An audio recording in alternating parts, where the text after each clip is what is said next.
صباح الخير، نحن بكيبيك سيتي، وبهذا الفيديو رح نفرجيكم النشاطات اللي رح نعملها بهي المدينة.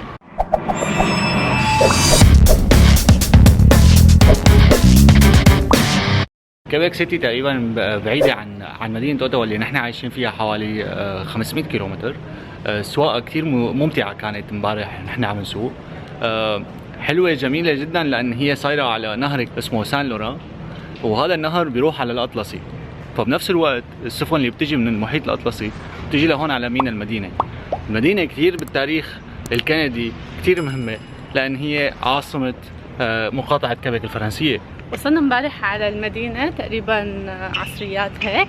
اخذنا اوتيل حلو كثير، هيك صغير منمنم، قديم كثير، بس مع هيك فيه طابع حلو. الفندق اللي قعدنا فيه اسمه فندق سان بول بشارع سان بول. حلاوة الفندق هذا انه هو مكان كثير مميز بنص المدينة القديمة، وبنفس الوقت اسعاره كثير مناسبة مقارنة مع بقية الاسعار اللي ممكن تلاقيها بهي المدينة. حلاوة الفندق انه هو عبارة عن مبنى عمروه من حوالي 120 سنة، فانت عم تقعد بمكان عن جد قديم، ولما توصل لهون صف سيارتك لان المدينة هي بس عبارة عن مشي، يعني ما في داعي ابدا تتفتل بالسيارة الا اذا انت عندك مشاوير لبرا. خلال تمشيتك بالمدينة رح تستمتع بكمية المحلات الحلوة، محلات الانتيكا، محلات المقتنيات القديمة، والمطاعم الكتير مميزة، والكافيات اللي عن جد اللي إلها طابع فرنسي، والأكل كتير مميز بهي المدينة. وبنفس الوقت رح تلاقي كتير جاليريات للفن، في معارض فنون كتير معروفة، وكيبيك بشكل عام هي مدينة الفنون بكندا. هاي اللوحة الجدارية الفنية اللي وراي وحدة من أهم اللوحات الفنية الموجودة بالمدينة. عملوها كرمال هذا الشخص اللي هو شامبلان، اللي هو استكشف المدينة هاي واللي اكتشف كيبيك كمقاطعة كبيرة. هو أول الواصلين الفرنسيين لهذا المكان، فتكريما له عملوا هاي الجدارية اللي بتحكي عن الواقع أيام زمان، وبنفس الوقت عم تدمج الحياة العصرية. بشكل عام لوحة كتير في لها معاني عم تحكي عن تاريخ هاي المدينة.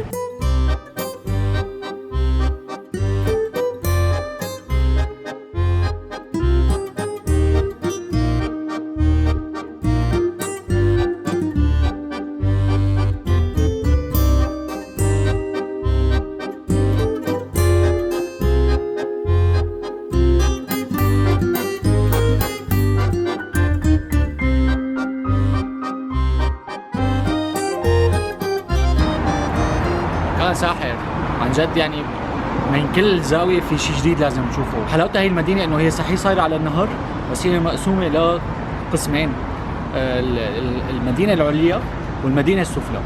سابقا عملوا المدينة العليا وكان لها حصن، كان لها مثل قلعة حتى يتحصن فيها الناس اللي جاي، مثلا اللي استعملت هذا المكان اللي هم الفرنسيين، تحصنوا فيها فوق وعاشوا فيها طبقة النبلاء والأمراء. بينما تحت بالمدينة العادية كان عايشين فيها الطبقة العادية والناس الشغيلة يعني. فكان حلم الناس اللي عايشة تحت بهي القرية انه تصير في يوم من الايام تعيش بالقرية العليا. لما تتمشوا بشوارع المدينة القديمة في عندكم درج فينكم تطلعوا فيه للمدينة العليا، او فينكم تاخذوا الفونيكولر لحتى تطلعوا لفوق. قد مو حلوة المدينة وفيها كتير اشياء تتفرجوا عليها. نحن هيك عم نضل. شوف هيك، شوف هيك. مبين علينا انه نحن جداد على المدينة، ومبين علينا انه نحن ما بنعرف شيء فيها.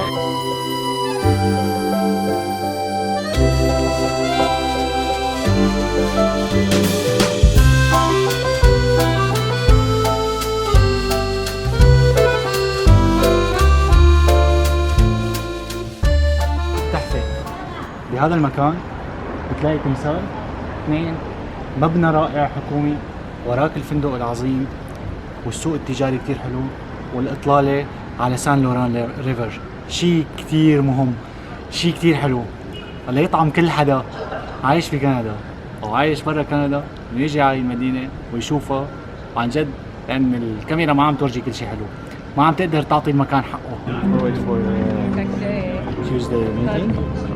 بس أنا عم بدرس. and she said she will be ready. عم ندرس. عنا 3 آخر اجتماع الدراسة ولازم نخلصه.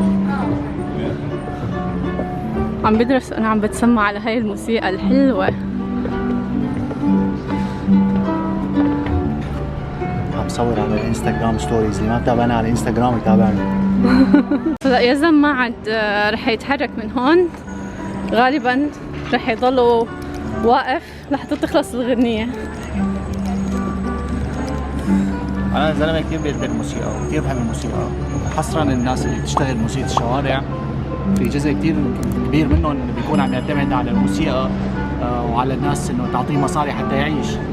فهدول الاشخاص فنانين شارع وكل الاحترام لهم. موسيقى وجمال.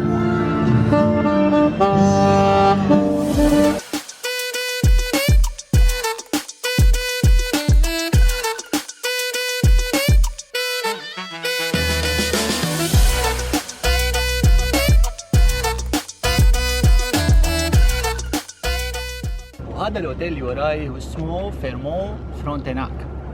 هذا الاوتيل هو من اكثر الاوتيلات تصويرا بالعالم، يعني الناس بتيجي بتصور هون صور خياليه، لان من وين ما كنت تكون بالمدينه الصوره رح تكون رهيبه.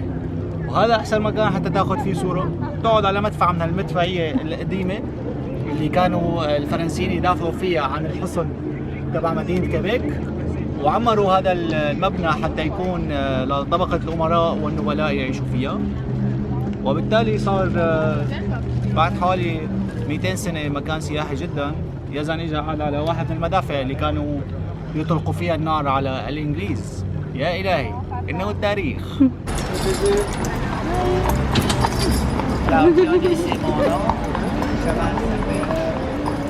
رهيبة الفكرة انه تتنقلوا بالحنطور جوات المدينة وحركة الحنطور واحد حنطر. على فكرة نحن بلشنا نحشش لانه لسه الساعة 12. هي ساعة فتنا اليوم؟ وفقنا الساعة 7 وبلشنا نمشي ونطلع وهيك من الساعة 8. كنا مخلصين فطور على الساعة 10 وتقريبا فتلنا المدينة هلا صارت الساعة 12.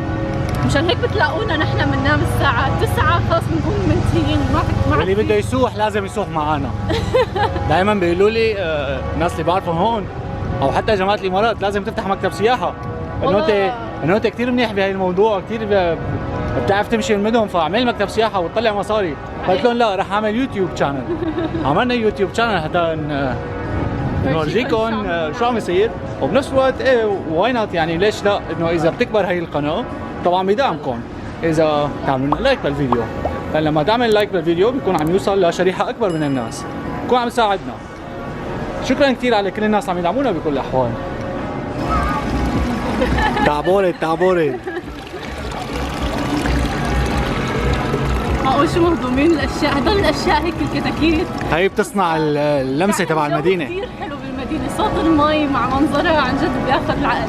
عرفنا على هاي الست الحلوة بهاي الملابس اللي بتجنن، ومن على الطريق الثاني قلنا لها ثيابك بتاخذ العقل، فقطعت الشارع واجت لعنا وقالت لنا انه هي بتشتغل تور جايد بالاوتيل، ورح نترك لكم المعلومات تبع الاوتيل بصندوق الوصف لحتى اللي حابب ياخذ تور بالاوتيل يشوف هالست اللي بتجنن ويشوف في اطيب من هيك.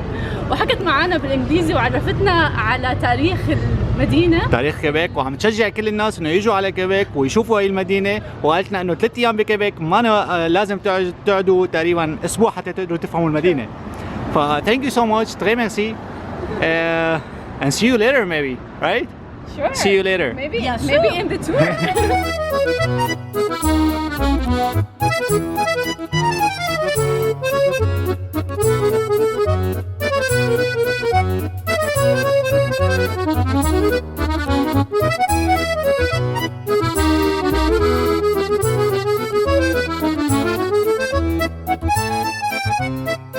حاليا نحن عند بوابه اسمها بوابه سانت لويس.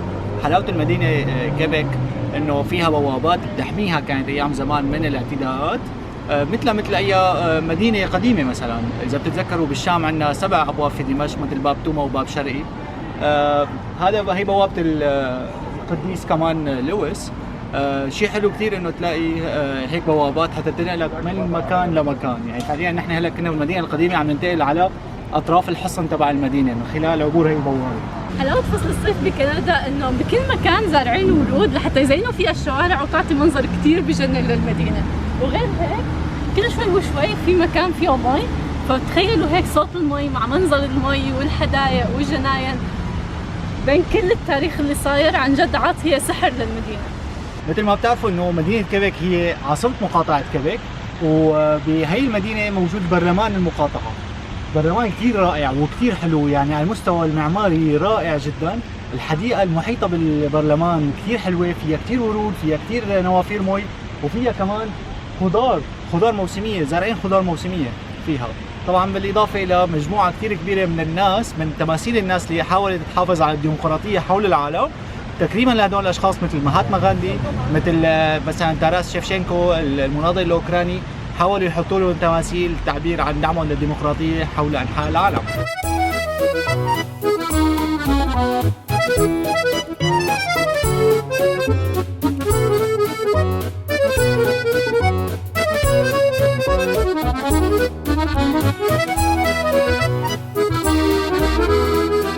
نحن حاليا بشارع كثير معروف في مدينة كيبيك، هذا الشارع اسمه جراند أليه.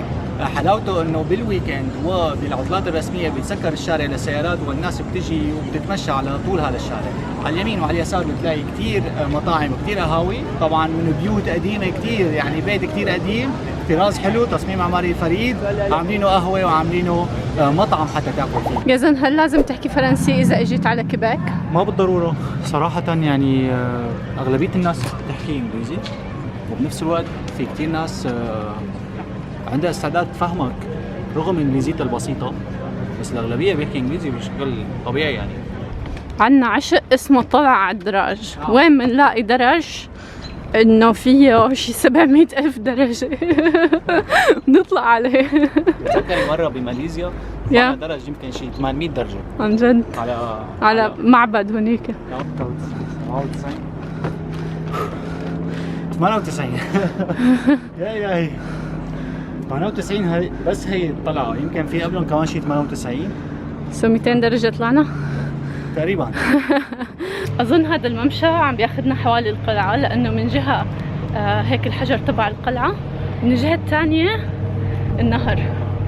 مع نهاية التمشاية بهذا الممشى الخشبي الحلو رح توصل على نقطة كتير حلوة كمان، اطلالة من فوق على النهر، نهر سان لوران، بس كمان بتوصل على مكان كتير تاريخي بهي المدينة، أثر على تاريخ كندا كلياتها. بهي الأرض صارت معركة كتير معروفة سموها بلينز اوف ابراهام. هي المنطقة كانت معركة بين الإنجليز والفرنسيين على مين بده يستولي على كندا. لما حققوا الإنجليز النصر بهي المعركة، قدروا يستولوا على كندا كلياتها وياخذوها كمقاطعات إنجليزية ناطقة باللغة الإنجليزية، ما عدا كيبيك طلعت محافظة. وبالتالي ساهم هذا الوجود الإنجليزي بدعم الثورة بأمريكا. فهي الأرض كثير مهمة بالنسبة للتاريخ الكندي، وكثير مهمة بالنسبة للإنجليز اللي اجوا استعمروا هذا المكان. صباح الخير يا زون. صباح النور. اليوم ثاني يوم إلنا بكيبيك. يس. رحنا اليوم بكير، رحنا على جزيرة قدام كيبيك، رحنا عليها بالسيارة، تفتنا بالسيارة. مناظر كثير حلوة بتاخذ العقل. جميلة. ما كثير صورنا لأنه هيك حبينا نستمتع بالمكان. صح. وهلا رجعنا على كيبيك ورايحين لحتى نفطر. بالفلوج الثاني رح تشوفوا كل الأكلات اللي أكلناهن. يا الله قديش حلوة القعدات هيك بالشارع يا زن. لها هوية، صح؟ هي الايدنتيتي، الهوية تبع البلد وهوية فرنسا اللي اجت لهون وضلت. باليوم الثاني زرنا شلالات مونتمورنسي اللي بتبعد عن مدينة كيبيك تقريبا شي ربع ساعة بالسيارة، بس من جمال المكان قررنا نعمل له فيديو خاص فيه، حتشوفوه قريبا على قناة شوية شغلات. قديه حلوة الحارات وقديه رايقة. على فكرة الناس كمان هذا الهدوء بتلاقيه كمان عند الناس، ولهلا ما لقينا ولا واحد سلبي. انت تجي مع شخصيتك، يعني انت كيف تقدم نفسك للناس، الناس رح يقدموا نفسهم لإلك. اذا ما كان كندا ممكن تلاقي ناس ما تحكي فرنسي، بس هون الناس اللي شفناهم بيحكوا لغتين، بيحكوا فرنسي وبيحكوا انجليزي، فهذا دليل ثقافي. وهو كتير شغلة حلوة كمان انه تلاقي ناس عم بتحاول انها تفهمك باللغة اللي انت بتحكي فيها، 100%. بغض النظر هن بيعرفوا يحكوها بيرفكتلي ولا لا، بس هن عم بيحاولوا وكلياتهم شباب كبار وصغار، ويقولوا لنا نحن مو بيرفكت يعني حنفهمكم بس حنحاول. وكيبيك على فكرة كسرت عندي وعند ميسم الصورة النمطية اللي سمعناها قبل ما نجي عليها، يعني انه ايه رح تلاقي كثير ناس فرنسيين، الناس ما رح تحكي الثقافة الفرنسية.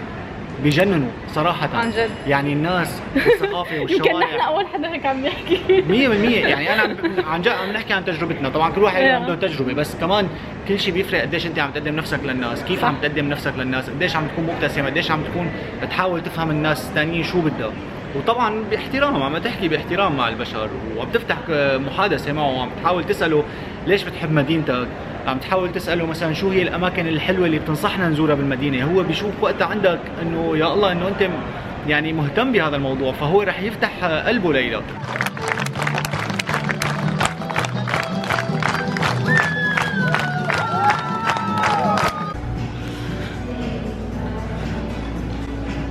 هاي الأجواء جوا فندق الفيرمونت.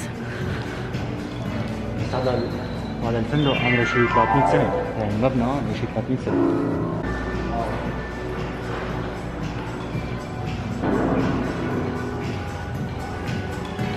واو، بالمناسبة قد صرت ماشي اليوم؟ اليوم ماشي 15 كيلو متر بس.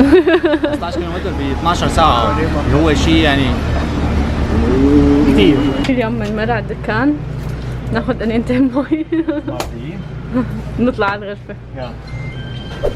مبروك طاقية يا زول. الله يبارك فيك يا ميمي. هذا المحل كثير مرتب وبيعمل طواقي كثير حلوة. اخذت من عنده هي الطاقية اللي هذا الموديل اللي انا كثير بحبه، طاقية بلجيكية، بس هو عنده تشكيلة كثير حلوة، طواقي الإيرلندية، طواقي الإنجليزية، طواقي الإيطالية.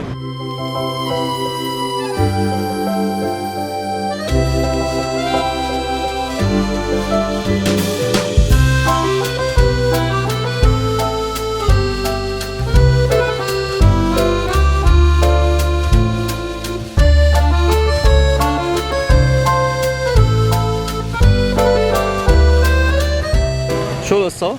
كثير مهضوم من الأفكار اللي حاططها البلدية حوالي المدينة، كثير بجننوا، كراسي وطاولات على كل الأماكن الحلوة للناس لحتى تقعد وتستريح. بس أكثر شيء لفت نظري بهذا المكان إنه في كراسي وطاولات للكبار، بس هون حاطين كراسي وطاولات للصغار كمان. سو كيوت، بجنن، فكرة بتجنن، لأنه يعني على طول الصغار هيك تقريبا منسي وجودهم بالمجتمع، بس لما تشوفنا البلديه حاطين لهم طاولات صغار وكراسي صغار لهم، بصير مثل ابوه كمان بده يطلع لبرا ويقعد، ومثل امه بده يقعد مع امه برا، فرح يكون سهل عليه 100%. من قلبك بتنبسط هيك اذا اولادك قاعدين جنبك وعندهم هيك مكانهم الخاص، كثير حلو. يا الله شو حلو الشعور انه هيك رجعت الاعداد ورجعت الناس، وكانه هي ما راحت كورونا بس كانه راحت، فصار هيك الشعور كثير حلو. عم ترجع الحياة شوي شوي للناس، وعم ترجع الثقة للناس انه تقعد بهي الاماكن تحكي مع بعض، تسلم على بعض. اغلبية الشعب هون الحمد لله وصلنا لمرحلة كثير كبيرة من التطعيم، وبنفس الوقت عدد الاصابات كثير سخيف صار. كنا عم نتمشى بمدينة كيبيك، لقينا هالساعة المميزة جدا وغريبة، قرينا على الموضوع، طلعت اللي مصمم هي الساعة هو مصمم سويسري كثير معروف اسمه ريتشارد ميل، قدمها كهدية لمدينة كيبيك بمناسبة مرور 400 سنة على تأسيس المدينة. احنا جوات الفونيكيولر هلا طالعين على كيبيك اللي فوقانية، درج كتير حلو وبتشوفوا مناظر حلوة، بس هي كمان تجربة لأنه بتطلعوا فورا قدام الفيرمونت هوتيل. صراحة المشاية هون لحالها كتير حلوة، من جهة في عندكم التاريخ وجمال المباني تبع الأوتيل، صح. ومن الجهة الثانية الإطلالة على النهر وعلى الضفة الثانية من المدينة، فعن جد كثير حلو المكان. اليوم آخر يوم لنا بمدينة كيبيك، صراحة حاسين صعبة تفكر هي المدينة هيك وما تكون زعلان شوي انه انت اليوم ما راح او بكره الصبح ما راح تفيق فيها لهي المدينة. عن جد، وهيك بنكون وصلنا لنهاية رحلتنا بمدينة كيبيك. كثير المدينة بتجنن، أي حدا عنده القدرة إنه يجي على المدينة خصوصا هلا بفصل الصيف ما يضيع الفرصة. إن شاء الله تكونوا استمتعتوا بحلقتنا اليوم. لكم مني كل الحب، أنا يزن وأنا ميسم. باي باي. باي.